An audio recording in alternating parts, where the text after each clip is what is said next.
ಬಂಗಾರದ ಮನಸ ಪಿಕ್ಚರ್ ನೋಡಿ ನಾನು ಅದಕ್ಕೆ ಮಾರು ಹೋಗಿ ಒಂದು ಕಾಡಂತ ಜಮೀನು ತಗೊಂಡು ನಾನು 14,000 ಸ್ಯಾಂಡ್ಲ್ವುಡ್ ಹಾಕಿದ್ದೀನಿ. ಕೃಷ್ಣಪ್ಪ ಇಲ್ಲೇ ರೀಲ್ ಬಿಟ್ಕೊಂಡು ಕೂತವನೆ, ಹೋಟ್ಲು ಮಾಡ್ತಾನೆ ಅಂತ ನೀವು ತಿಳ್ಕೊಬೇಡಿ.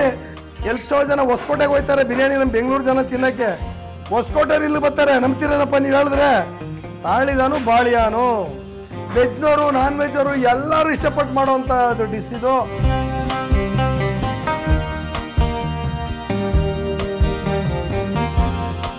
ಹೊಡಿವಾಗಲೇ ಒಂದೇ ಶಾಟ್ ಹೊಡೀರಿ ಸಾಕು, ಪಟ ಪಟ ಅಂತ ಒಂದು ಶಾಟ್ ಹೊಡೆದು ಕರೆಕ್ಟಾಗಿ ಹಿಂಗೆ ಮಾಡಿದ್ರೆ ಓಪನ್ ಆಗಿ ಒಳಗಡೆ ಬೀಳುತ್ತೆ.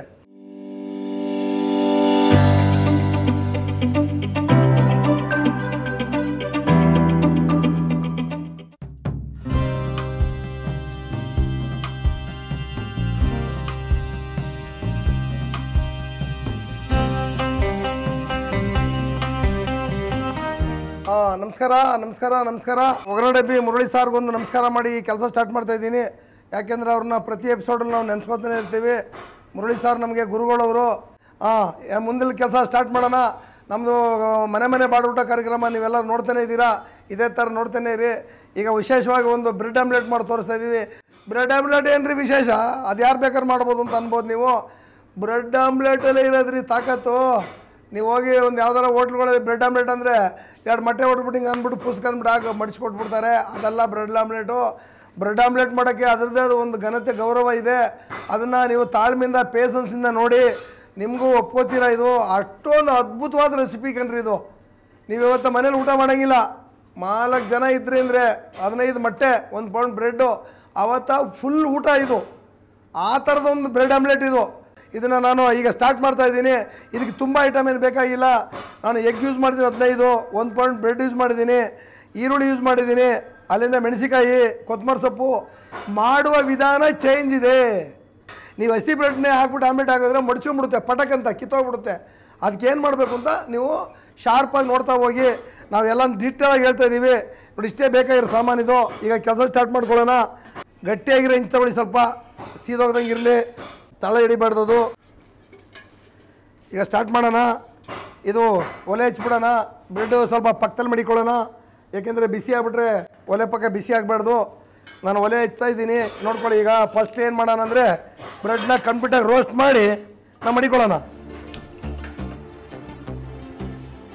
ನಾನಂತೂ ಸ್ವಲ್ಪ ಹೆಂಚು ಯಾವಾಗಲೂ ದಪ್ಪ ಇರಲಿ. ಈ ಥರದ ಹೆಂಚು ಬೇಕಾದ್ರೆ ನಿಮ್ಗೆ ಸಿಗುತ್ತೆ ಅಂಗಡಿಗಳಲ್ಲಿ, ಬೇಕಾದ್ರೆ ನೀವು ತಗೋಬೋದು. ನೀವು ಮಾಮೂಲಿ ದೋಸೆ ಹೆಂಚೆಲ್ಲ ಇರ್ತದೆ ನೋಡಿದ್ದೀರಿ, ಇಂಥದ್ದು ಒಂದು ಹೆಂಚು ಮಾಡಿಕೊಳ್ಳಿ. ಈ ಹೆಂಚಲ್ಲಿ ನೀವು ದೋಸೆನೋ ಏನಾರ ಮಾಡಿ ಹಾಕೋದಾದರೆ, ಇದು ಕಲ್ಲುದ ಹೆಂಚಿದು. ಇದು ಅಂದರೆ ಮಾಮೂಲಿ ಕಬ್ಬಿಣದಲ್ಲ ಇದು. ಇದು ಎರಕ ಉಯ್ದಿರೋದು. ಇದು ಬಂದು ಈ ಹೆಂಚು ಬಂದು ಇದು ಕ್ಯಾಸ್ಟಿಂಗ್ದು ಅಂತ ಹೇಳ್ತಾರೆ. ಅದು ದಪ್ಪ ಇರೋದ್ರಿಂದ ಯಾವ ಕಾರಣಕ್ಕೂ ಅದು ಬೇಗ ಸೀದೋಗಲ್ಲ. ಹೆಂಚು ಕಡೆ ಗಮನ ಹರಿಸಿ. ಯಾವುದೇ ಕೆಲಸ ಬರಲ್ಲ ಅಂತಲ್ಲ, ನಾವು ಮಾಡ್ತಕ್ಕಂಥ ಪದಾರ್ಥ ಪಾತ್ರೆಗಳು ಅವು ಸರಿಗಿಲ್ಲ ಅಂತ ಹೇಳಿದ್ರೆ ನೀವು ಐಟಮ್ ಮೇಲೆ ನೀವು ತಪ್ಪು ಹೇಳ್ತೀರಿ. ಅಯ್ಯೋ ಚೆನ್ನಾಗಿ ಬಂದಿಲ್ಲ ರೀ ಅಂತೇಳಿ. ಬಂದಿಲ್ಲ ಅಂದರೆ ನಾವು ಯೂಸ್ ಮಾಡೋ ಪದಾರ್ಥ ಸರಿಗಿಲ್ಲ ಅಂತೇಳಿ. ನೋಡಿ, ಈ ಥರ ಬ್ರೆಡ್ ತಗೊಳ್ಳಿ. ಪ್ರತಿಯೊಂದು ಬ್ರೆಡ್ನ ನೀವು ಫಸ್ಟು ಇದನ್ನು ಕಂಪ್ಲೀಟಾಗಿ ಸ್ವಲ್ಪ ಎಣ್ಣೆ ಹಾಕ್ಕೊಂಡು ಹಿಂಗೆ ನೀವು ಈ ಥರ ಕೆಂಪು ಬರೋಂಗೆ ಫ್ರೈ ಮಾಡ್ಕೋಬೇಕು ಇದನ್ನು. ಆವಾಗ ನೀವು ಬ್ರೆಡ್ ಆಮ್ಲೆಟ್ ಹಾಕಿದಾಗ ಅದು ಸ್ಟೆಪ್ಪಾಗಿ ನಿಂತ್ಕೊಳ್ಳುತ್ತೆ. ಈ ಬ್ರೆಡ್ ಆಮ್ಲೆಟ್ ನೀವು ಮಾಡಿಕೊಡಿ. 2 ಬ್ರೆಡ್ ಆಮ್ಲೆಟ್ ಮೇಲೆ ಯಾರು ತಿಂದ್ಬಿಟ್ರೆ ನೀವು ಕೇಳಿದ್ದು ನಾನು ಕೊಡ್ತೀನಿ, ಏನು ರೀ 2ಕ್ಕೆ ಹೊಟ್ಟೆ ತುಂಬಾಗುತ್ತೆ ಅನ್ಬೋದು. ನಿಮಗೆ ಆವಾಗ ನೀವೇ ಒಪ್ಕೋತೀರಾ, ಕರೆಕ್ಟ್ ಸರ್ ನೀವು ಹೇಳಿರೋದು, ನೀವು 2 ಮೇಲೆ ತಿನ್ನೋಕ್ಕಾಗಿಲ್ಲ ಅಂತೇಳಿ ಎಲ್ಲೋ ಹೋಗಿ ಬರ್ತೀರಿ. ದಿನಾ ಅನ್ನ ಸಾಂಬಾರು ಬ್ರೆಡ್ಡು ಅದು ಇದು ತಿಂದು ಸಾಕಾಗಿರ್ತೀರಿ. ಈ ಥರದೊಂದು ಡಿಶ್ ಮಾಡ್ಕೊಂಡಾಗ ನಿಮಗೂ ಏನೋ ನಾವು ಮಾಡ್ಕೊಂಡು ತಿಂದೋ ಅನ್ನಿಸ್ತದೆ. ಹಿಂಗೆ ಮಾತಾಡ್ತಾ ಕೆಲಸನೂ ಮಾಡ್ತಾನೆ ಇರುವ. ಆಮೇಲೆ ಮಾತಾಡ್ತಾ ಟಿ ವಿ ಮುಂದೆ ಹೋಗ್ಬಿಟ್ಟಿರೋ. ದಯವಿಟ್ಟು ನಾವು ಮಾಡುವ ಕೆಲಸ ಸರಿಗಿರಲಿ, ಆಟೋಮೆಟಿಕ್ಕಾಗಿ ಎಲ್ಲ ಚೆನ್ನಾಗೇ ಬರುತ್ತೆ. ಅಂದರೆ ತುಂಬ ತಾಳ್ಮೆ ಬೇಕಷ್ಟೇ. ತಾಳಿದಾನು ಬಾಳಿಯಾನು. ನೀವೊಂದು 4 ಜನ ಇದ್ದೀರಿ ಅಂದರೆ 4 ಜನಕ್ಕೆ ಸಾಕಷ್ಟು ಆಯ್ತದೆ. ಒಬ್ಬರು 2 ಮೇಲೆ ತಿನ್ನೋಕ್ಕಾಗಲ್ಲ. ತುಂಬ ಪೇಷನ್ಸಿಂದ ನೋಡಿ, ಪೇಷನ್ಸಿಂದ ಮಾಡಿ. ಸಂಡೇ ಮಾಡ್ಕೊಳ್ಳಿ ಬೆಳಗ್ಗೆ ಟಿಫನ್ಗೆ, ಅದ್ಭುತವಾಗಿರ್ತದೆ ಇದು. ನೋಡಿ, ಈ ಥರ ಫ್ರೈ ಮಾಡಿ ನೀಟಾಗಿ. ಇನ್ನೇನು ಕಾಯಿಸೋದು ಬೇಡ. ನಾವು ನೆಕ್ಸ್ಟ್ ಏನು ಕೆಲಸ ಮಾಡೋಣ ಹೋಗ್ಬಿಡೋಣ. ಲಾಸ್ಟ್ ಬ್ರೆಡ್ ಪೀಸ್ ಹಾಕ್ಬಿಟ್ಟಿದ್ದೀನಿ ನಾನು. ಕ್ಲೀನಾಗಿ ಒಂದು ಕಡೆ ಇರಲಿ ಇದು. ಆಮೇಲೆ ಮಿಕ್ಕಿದ ಕೆಲಸ ಮಾಡೋಣ, ಸ್ಟಾರ್ಟ್ ಮಾಡೋಣ. ಬ್ರೆಡ್ನ ಲೋಟೆಗೆ ಹೊಡೆದ್ಬಿಟ್ಟು ಒಯ್ಯೋದಲ್ಲ ಇದು. ಈ ಥರ ಒಂದು ಬಾಣಲಿ ತಗೊಳ್ಳಿ. ಇದು ರೆಡಿಯಾಗೋಗಿದೆ ನೋಡಿ. ಇದು ಇಲ್ಲಿ ಮಡಿಕೊಂಬಿಡೋಣ ಆರಾಮಾಗಿ. ಈಗ ನೀವು ಮಾಡ್ಬೇಕಾದ್ರೆ ಮೊದಲನೇ ನೆಕ್ಸ್ಟ್ ಕೆಲಸ ಇದು.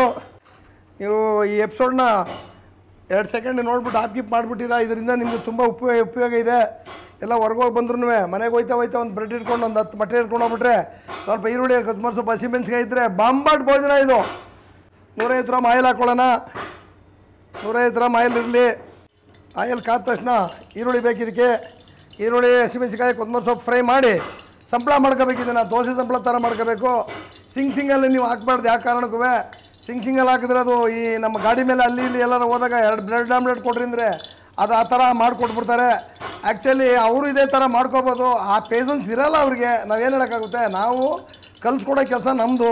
ನೋಡಿ ಒಂದಿಷ್ಟು ಹಸಿಮೆಣ್ಸಿಕಾಯಿ ತೊಗೊಳ್ಳಿ. ಹಸಿಮೆಣ್ಸಿಕಾಯಿ ಚೆನ್ನಾಗಿ ಫ್ರೈ ಆಗಲಿ. ಚೆನ್ನಾಗಿ ಹಸಿಮೆಣ್ಸಿಕಾಯಿ ಫ್ರೈ ಆಗಲಿ. ನಿಮ್ಗೆ ಪದೇ ಹೇಳ್ತಾ ಇರ್ತೀನಿ, ಹಸಿಮೆಣ್ಸಿಕಾಯಿ ಹಸಿ ಇರಬಾರ್ದು ಅಂತೇಳಿ. ಎಣ್ಣೆಲಿ ಫ್ರೈ ಮಾಡಿದ್ರೆ ನಿಮಗೆ ಗ್ಯಾಸ್ಟ್ರಿಕ್ ಆಗೋಲ್ಲ, ಗ್ಯಾಸ್ಟ್ರಿಕ್ ಕಂಟ್ರೋಲ್ ಆಗುತ್ತೆ. ಹಸಿಮೆಣ್ಸಿಕಾಯಿ ಫ್ರೈ ಕೊಡಬೇಕಷ್ಟೇ. ಅದನ್ನು ಹಸಿಗೆ ಹಾಕಿ ಕೊಟ್ಬಿಡೋದು. ತಿಂದಮೇಲೆ ಎದೆ ಉರಿದು ಏನು ಮಾಡುತ್ತೆ. ಅದಕ್ಕೆ ನೀವೇನು ಮಾಡಬೇಕು ಅಂದರೆ ಪ್ರತಿಯೊಬ್ಬರು ಹಸಿಮೆಣ್ಸಿಕಾಯಿನ ಚೆನ್ನಾಗಿ ಫ್ರೈ ಮಾಡಬೇಕು. ಫ್ರೈ ಮಾಡಿದ್ರೆ ಅದ್ರ ಥರ ರುಚಿ ಇನ್ನೊಂದಿಲ್ಲ. ನೋಡಿ ಚೆನ್ನಾಗಿ ಫ್ರೈ ಆಯ್ತು. ನೋಡಿ ಈ ಥರ ಪೇಷನ್ಸಿಂದ ಫ್ರೈ ಮಾಡ್ಕೊಳ್ಳಿ ಅಷ್ಟೇ. ಕೊತ್ತಂಬರಿ ಸೊಪ್ಪು ಹಾಕೋಣ ಒಂದಷ್ಟು, ಅದು ಚೆನ್ನಾಗಿ ಫ್ರೈ ಆಗಲಿ. ಅದು ಚೆನ್ನಾಗಿ ಫ್ರೈ ಆದರೆ ಗಮ್ಮನ್ನುತ್ತೆ. ನಿಮಗೆ ಈರುಳ್ಳಿ ಎಷ್ಟು ಬೇಕಷ್ಟು ಒಂದು ಅರ್ಧ ಯೂಸ್ ಮಾಡೋಣ. ಇದರಲ್ಲಿ ಒಂದು 300 ಗ್ರಾಮ್ ಅಷ್ಟು ಈರುಳ್ಳಿನ ನಾನು ಯೂಸ್ ಮಾಡ್ತಾಯಿದ್ದೀನಿ. ನೋಡಿ 300 ಗ್ರಾಮ್ ಅಷ್ಟು ಈರುಳ್ಳಿ ಯೂಸ್ ಮಾಡಿದ್ದೀನಿ. ನೈಸಾಗಿ ಹಚ್ಕೊಳ್ಳಿ ಈರುಳ್ಳಿನ, ದಪ್ಪ ಹಚ್ಚಬೇಡಿ. ಯಾಕೆಂದರೆ ಸ್ವಲ್ಪ ನೈಸಾಗಿ ಹಚ್ಕೊಂಡ್ರೆ ಆ ಬ್ರೆಡ್ ನೀವು ಹಾಕಿದಾಗ ಬಿಟ್ಕೊಳ್ಳಲ್ಲ. ಅದು ಹಂಗೆ ಕರೆಕ್ಟಾಗಿ ನಿಮಗೆ ಕೊನೆಯಲ್ಲಿ ಗೊತ್ತಾಗ್ತದೆ. ನಿಮ್ಗೆ ಹೇಳ್ತೀನಿ ಹೇಗೆ ಅಂತ, ಯಾವ ಥರ ಅಂತ ನಿಮ್ಗೆ ಹೇಳ್ತೀನಿ ನಿಮ್ಗೆ ನಾನು. ಇದನ್ನು ಚೆನ್ನಾಗಿ ಫ್ರೈ ಮಾಡ್ಕೋಬೇಕು. ಫ್ರೈ ಮಾಡ್ಕೊಂಡಾದ್ಮೇಲೆ ಒಲೆ ಆಫ್ ಮಾಡಬೇಕು. ಒಲೆ ಆಫ್ ಮಾಡಿದ್ಮೇಲೆ ಮೊಟ್ಟೆ ಹೊಡೆದು ಇದ್ರೊಳಗೆ ಬಿಡಬೇಕು. ಅದು ಸಂಪಳ ಆಗುತ್ತೆ. ಸಂಪಳ ಆದಮೇಲೆ ದೋಸೆ ಹುಯ್ತೀರಲ್ಲ ಆ ಥರ ಮಾಡಬೇಕು. ಬ್ರೆಡ್ ಆಮ್ಲೆಟ್ ಅಂದರೆ ಬ್ರೆಡ್ ಆಮ್ಲೆಟ್ ಬಿಡ್ರಿ, ಅದೇನು ಯಾರು ಬೇಕಾದ್ರೆ ಮಾಡ್ತಾರೆ ಅಂತ ಅನ್ಬೇಡ್ದು. ಬ್ರೆಡ್ ಆಮ್ಲೆಟು ಒಂದೊತ್ತು ಊಟ ಇದ್ದಂಗೆ ನಿಮಗೆ. ನಾವೆಲ್ಲ ನಿಮ್ಮ ಕಾರ್ಯಕ್ರಮ ಬಂದ ತಕ್ಷಣ ಎಲ್ಲರಿಗೂ ನಾವು ಶೇರ್ ಮಾಡ್ತೀವಿ ಅಂತ ಹೇಳಿದಿರಿ. ನಿಮಗೂ ಕೋಟಿ ವಂದನೆಗಳು. ಹಿಂಗೆ ನಮ್ಮ ಮನೆ ಬಾಡುಊಟ ಕಾರ್ಯಕ್ರಮ ನೀವು ನೋಡ್ತಾನೆ ಇರಿ. ನೋಡಿ ಈಗ ಹಸಿಮೆಣ್ಸಿಕಾಯಿ ಆಯಿತು, ಈರುಳ್ಳಿ ಆಯಿತು, ಎಲ್ಲ ಫ್ರೈ ಆಯಿತು. ನಾನು ನಿಮಗೆ ಪದೇ ಹೇಳ್ತಾನೆ ಇರ್ತೀನಿ. ಈ GFC ಗರಂ ಮಸಾಲ ಏನೆಲ್ಲ ಬಳಸ್ಬೋದು, ಹೆಂಗೆಲ್ಲ ಮಾಡ್ಬೋದು ಅಂತ ಹೇಳ್ತಾನೆ ಇರ್ತೀನಿ. ನೋಡಿ ನಾನು 1 ಸ್ಪೂನಷ್ಟು ಬಳಸ್ತಾ ಇದ್ದೀನಿ. ಇದಕ್ಕೆ ಇಷ್ಟು ಮಟ್ಟಿಗೆ 1 ಸ್ಪೂನಷ್ಟು ಗರಂ ಮಸಾಲ ಬಳಸ್ತಾ ಇದ್ದೀನಿ. ಇಷ್ಟೇ ಸಾಕು. ಇದು ಗರಂ ಮಸಾಲ. ಬ್ರೆಡ್ ಆಮ್ಲೆಟು ತುಂಬ ಅದ್ಭುತವಾಗಿ ಬರ್ತದೆ. ನೋಡಿ ಈ ಥರ ಸ್ಟವ್ ಆಫ್ ಮಾಡಿಬಿಡಿ. ಆಫ್ ಮಾಡಾದ್ಮೇಲೆ ನಮ್ಮ ಪೌಡ್ರ್ ಹಾಕಿ ಈ ಥರ ನೀವು ತಿರ್ಸ್ಕೊಳ್ಳಿ ಇದನ್ನು ಕ್ಲೀನಾಗಿ. ಈಗ ನೋಡಿ ಆನಿಯನ್ ಎಲ್ಲ ಬೆಂದಿದೆ. ಇದಕ್ಕೆ ಸ್ವಲ್ಪ ಸಾಲ್ಟ್ ಸೇರಿಸ್ಕೊಳ್ಳೋಣ. ಸಾಲ್ಟ್ ಸೇರಿಸ್ಕೊಂಡು ಲೈಟಾಗಿ ಆಮೇಲೆ ನೋಡಿ ಈ ಮೊಟ್ಟೆ ರೆಡಿ ಇಟ್ಕೊಂಡಿದ್ದೀನಿ ನಾನಲ್ಲಿ. ಇದು ಸ್ಟೌವಲ್ಲಿ ಆರಿಸಿದ್ದೀವಿ. ನೀವು ಆರಿಸಿದ ಮೇಲೇ ಮೊಟ್ಟೆ ಹೊಡಿಬೇಕು, ಇಲ್ಲಾಂದರೆ ನಿಮ್ಗೆ ಇಲ್ಲೇ ಹೇಗೆ ಬುರ್ಜಿ ಆಗಿಬಿಡ್ತದೆ. ಒಂದು 2 ಸೆಕೆಂಡು ಬಾಣಲಿ ಹಾರ್ಕೊಳ್ಳಿ. ಒಂದು ಅರ್ಧ ಸ್ಪೂನಷ್ಟು ಇಷ್ಟು ಹಾಕ್ಕೊಳ್ಳಿ. ಬೇಕಾದ್ರೆ ಮುಂದೆ ಉಪ್ಪು ಬೇಕಾದ್ರೆ ಹಾಕ್ಕೊಳ್ಳೋಣ. ನೋಡಿ ಇಷ್ಟೇ ಉಪ್ಪು ಹಾಕ್ಕೊಳ್ಳಿ. ಉಪ್ಪು ಹಾಕ್ಕೊಂಡು ಆಮೇಲೆ ನೋಡ್ಕೊಂಡು ಚೆಕ್ ಮಾಡ್ಕೊಳ್ಳೋಣ. ಈ ನೋಡಿ ಹಸಿಮೆಣ್ಸಿಕಾಯಿ ಆಯಿತು, ಕೊತ್ತಂಬರಿ ಸೊಪ್ಪು ಆಯಿತು, ಈರುಳ್ಳಿ ಆಯಿತು, ನಮ್ಮ ಗರಂ ಮಸಾಲ ಆಯಿತು, ಸಾಲ್ಟ್ ಆಯಿತು. ಸ್ಟವ್ ಆಫ್ ಮಾಡಾಯಿತು. ನಾನು ಇದನ್ನು ಸ್ಟವ್ ಆಫ್ ಮಾಡಿ ನಿಧಾನಕ್ಕೆ ತಿರ್ಸ್ತಾ ಇದ್ದೀನಿ. ತಣ್ಣಗಾಗಲಿ ಅಂತ ತಿರ್ಸ್ತಾ ಇದ್ದೀನಿ. ನೋಡಿ ತಣ್ಣಗಾಗಿದೆ ಇದು. ಈ ಮೊಟ್ಟೆನ ಇದರಲ್ಲಿ ಒಡೆದು ಸಂಪಳ ಮಾಡ್ಕೋಬೇಕು. ನೀವು ಸಂಪಳ ಮಾಡ್ಕೊಂಡ್ಮೇಲೆ ಬ್ರೆಡ್ ಹಾಕಬೇಕು. ಆವಾಗ ನಿಮ್ಗೆ ಅದ್ಭುತವಾಗಿರ್ತದೆ ಅದು. ಈಗ ಕೊಡಿ ಮೊಟ್ಟೆ ಹೊಡ್ಕೊಳ್ಳೋಣ. ಯಾವುದೇ ಕಾರಣಕ್ಕೂ ಆ ಹೆಂಚು ಒಳಗಡೆ ಕೆಳಗೆ ಬೀಳಬಾರ್ದು. ಗಮನವಿಟ್ಟು ಮಾಡಬೇಕು. ಅದೇನಾರ ಒಂದು ಪೀಸ್ ಒಳಗೆ ಬಿದ್ರೂ ತಿನ್ನುವಾಗ ಅದು ನಿಮಗೆ ಡಿಸ್ಟರ್ಬ್ ಮಾಡ್ತಾನೆ ಇರ್ತದೆ. ಪಟ ಅಂತ ಕೆಲವರು, ನಾನು ತುಂಬ ಕಡೆ ಎಗ್ ರೈಸ್ ಅಂಗಡಿಲು ಎಲ್ಲ ನೋಡಿದ್ದೀನಿ, ಪಟ ಹೊಡೆದು ಹಾಕ್ಬಿಡ್ತಾರೆ. ಆಮೇಲೆ ಆ ಪೀಸ್ ಒಳಗೆ ಬಿದ್ದೋಗುತ್ತೆ. ತಿನ್ನುವಾಗ ಬಾಯಿಗೆ ಸಿಗ್ತಾನೇ ಇರ್ತದೆ. ಅದನ್ನು ಅಬ್ಸರ್ವೇ ಮಾಡಲ್ಲ. ಯಾರೋ ತಿಂತಾರೆ ಬಿಡೋಣ, ಜ್ಞಾನನೋ ಏನೋ ಗೊತ್ತಿಲ್ಲ. ನೀವಂತೂ ದಯವಿಟ್ಟು ಇದ್ರ ಕಡೆ ಗಮನ ಹರಿಸ್ತೀರಾ. ಪ್ರತಿ ಅಡುಗೆಗೂ ಏನೋ ಒಂದು ಸಣ್ಣ ಪ್ರಾಬ್ಲಮ್ ಇರಿ ನಮ್ಮ ಹೆಸರು ಕೆಡಿಸೋದು. ಎಲ್ಲ ಅಡುಗೆ ಮಾಡಿರ್ತೀರಿ, ಲಾಸ್ಟಲ್ಲಿ ಸ್ವಲ್ಪ ತಳ ಹಿಡಿಸ್ಬಿಟ್ರೆ ಹೋಯ್ತಾ ನಿಮ್ಮ ಮರ್ಯಾದೆಯಲ್ಲ. ಅದೇ ಥರನೇ ಸಣ್ಣ ವಿಚಾರಗಳು. ಯಾವ ವಿಚಾರನೂ ಸೂಕ್ಷ್ಮ ಅಲ್ಲದೇ ಇರೋ ವಿಚಾರ ಇಲ್ಲವೇ ಇಲ್ಲ. ಅದಕ್ಕೆ ನೋಡಿ ನಾವು ಒಂದೇ ಒಂದು ಪೀಸ್ ಒಳಗೆ ಬೀಳಕ್ಕೆ ಬಿಟ್ಟಿಲ್ಲ. ನೋಡಿ ನೀವು ಬೇಕಾದ್ರೆ ಅಬ್ಸರ್ವ್ ಮಾಡಿ. ಒಂದೇ ಒಂದು ನೋಡಿ ಹೊಡಿವಾಗಲೇ ಒಂದೇ ಶಾಟ್ ಹೊಡೀರಿ ಸಾಕು. ಪಟ ಅಂತ ಒಂದು ಶಾಟ್ ಹೊಡೆದು ಕರೆಕ್ಟಾಗಿ ಹಿಂಗೆ ಮಾಡಿದ್ರೆ ಓಪನಾಗಿ ಒಳಗಡೆ ಬೀಳುತ್ತೆ. ನೀವು ನೆಕ್ಸ್ಟು ಬ್ರೆಡ್ ಆಮ್ಲೆಟ್ ಹಾಕಬೇಕು. ನೋಡಿ ಈಗ ಏನು ಒಲೆಗಿಲ್ಲ ಹಚ್ಚಿಲ್ಲ, ನಾನು ಏನು ಮಾಡಿಲ್ಲ. ನೋಡಿ ಇನ್ನೂ ಬಾಣಲಿ ಬಿಸಿ ಇರೋದ್ರಿಂದ ಟಕ್ಕಂತ ಒಯ್ತು ಬರ್ತದೆ. ನೋಡಿ ಬೆಳ್ಳಗಾಗ್ಬಿಡ್ತದೆ. ನೋಡಿ ಯಾವ ಮಾಡಿದ್ರೆ ಬೆಳಗಾಗ್ಬಿಡುತ್ತೆ. ಬೆಳಗಾಗಿ ಬಿಡಬಾರ್ದು. ನೀವು ಸ್ವಲ್ಪ ಒಲೆನ ಒಂದು 2 ನಿಮಿಷ ಆರಿಸ್ಬಿಟ್ಟು ಮಾಡಿದ್ರೂ ಚೆನ್ನಾಗೇ ಇರುತ್ತೆ, ಏನು ತೊಂದರೆ ಇಲ್ಲ. ನೋಡಿ ಈ ಥರ ಸಂಪಳ ಮಾಡ್ಕೊಂಬಿಡಿ ಪೂರ್ತಿ. ಯಾಕೆಂದರೆ ನಮ್ಮದು ಸ್ಟೀಲ್ ಬಾಣಲಿ ಇರೋದ್ರಿಂದ ಇದು ಕಾವು ಜಾಸ್ತಿ ಇದೆ. ಇದು ಕಾವು ಕಡಿಮೆ ಆಗೋದು ತುಂಬ ಲೇಟು. ನೀವು ಆ ಕಾರಣಕ್ಕೂ ಒಲೆ ಮೇಲೆ ಹೊಡೆದು ಬಿಟ್ಬಿಟ್ಟಿರ. ಆಮೇಲೆ ಸಂಪಳ ಮಾಡ್ಕೊಂಡ್ಮೇಲೆ ನೀವು ಬ್ರೆಡ್ ಹಾಕಬೇಕು. ಬ್ರೆಡ್ ಆಮ್ಲೆಟ್ ಮುಂದೆ ಮೂವ್ ಮಾಡೋಣ. ನೋಡಿ ಆಯ್ತಿದು. ಲಾಸ್ಟಲ್ಲಿ ನೋಡಿ ಹಿಂಗೆ ಉಪ್ಪು ನೋಡ್ಬಿಡ್ತೀನಿ ಹೆಂಗಿದೆ ಟೇಸ್ಟ್ ಅಂತ. ಇಲ್ಲೇ ನೋಡ್ಬಿಡ್ತೀನಿ. ಸಖತ್ತಾಗಿದೆ. ಸ್ವಲ್ಪ ಹೆಚ್ಚು ಕಮ್ಮಿ ಇಲ್ಲ. ಇನ್ನೊಂದು ಅರ್ಧ ಸ್ಪೂನ್ ಬೇಕಾಗಿದೆ. ಇಷ್ಟೇ ಬೇಕಾಗಿರೋ ಸಾಲ್ಟು ಹಾಕೊಂಬಿಡೋಣ. ಸಾಲ್ಟು ಇದೀಗ ನಿಮಗೆ ದೋಸೆ ಸಂಪಳ ರೆಡಿ. ನಿಮಗೆ ಸಂಪಳ ಆಗೋಗಿದೆ. ಇದನ್ನು ಪಕ್ಕಕ್ಕೆ ಇಟ್ಕೊಳ್ಳೋಣ.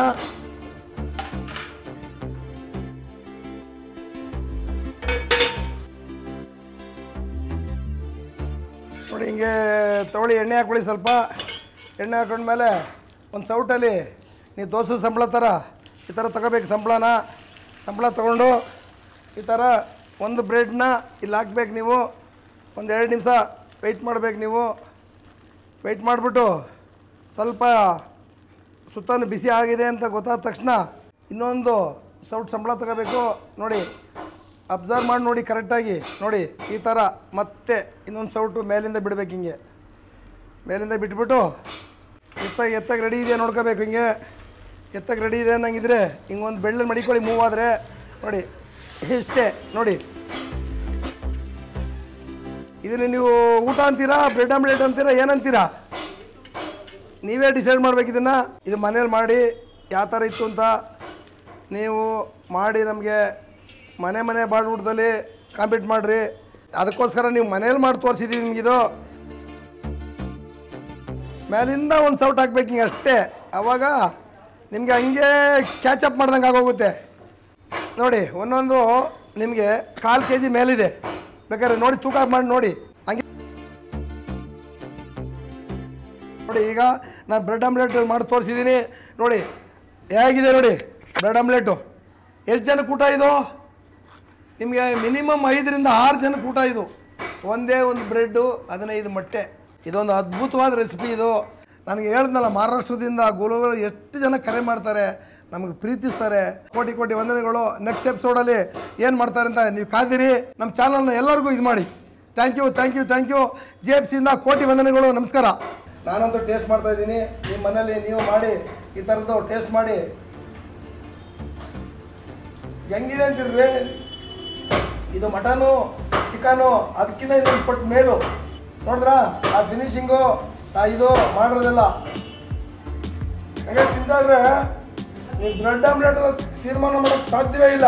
ಯಾರ ಹಿಂಗೆ ಮುಚ್ಚಿಬಿಟ್ರೆ ಫಿಶ್ ಅನ್ನಿಸ್ತದೆ. ನಂಬ್ತೀರಾ ನೀವು? ಹೆಂಗಿದೆ? ಅಂಜಲ್ ಫಿಶ್ ಅನ್ನಿಸ್ತದೆ.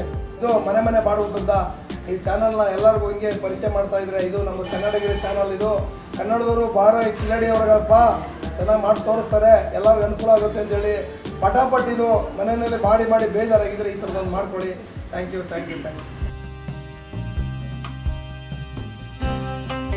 ಇನ್ನೂ ಅನೇಕ ಸ್ವಾದಿಷ್ಟ ರೆಸಿಪಿಗಳಿಗಾಗಿ ಸಬ್ಸ್ಕ್ರೈಬ್ ಮಾಡುವುದನ್ನು ಮರೆಯಬೇಡಿ.